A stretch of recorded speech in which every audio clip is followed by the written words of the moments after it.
Director Ram Gopal Varma ఇంటిపై దాడి ఘటనలో పోలీసులకు ఫిర్యాదు ఉన్నది. రామ్ గోపాల్ వర్మ ఇంటిపై సోమవారం 15 మంది దాడి చేసినట్లు పోలీసులు గుర్తించారు. ఈ దాడిపై పోలీసులు వెంటనే చర్యలు తీసుకోవాలని రామ్ గోపాల్ వర్మ ఫిర్యాదు చేశారు.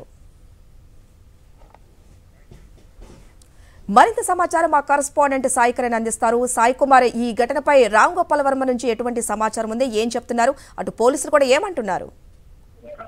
జూబ్లీహిల్స్ లోని రామ్ గోపాల్ వర్మ డెన్ లో ఆయన ఆఫీస్ ఉంటుంది. ఆఫీస్ దగ్గరికి దాదాపు 15 నుంచి 20 మంది వరకు కొంతమంది దుండగులు వచ్చి అక్కడ అయితే వ్యూహం సినిమా పోస్టర్ ను అంటిపెట్టడం కావచ్చు, అలాగే ఆఫీస్ మీద కూడా దాడి చేయడం లాంటివి చేశారు. అయితే అక్కడ ఉన్నట్టు పూర్తిగా భయభ్రాంతులు క్రియేట్ చేశారు.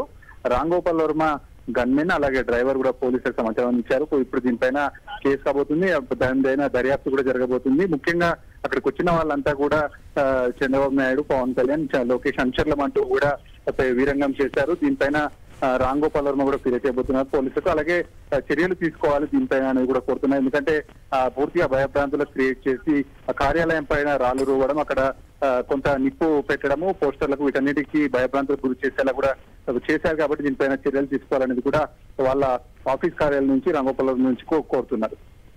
Thank you Sai Kiran.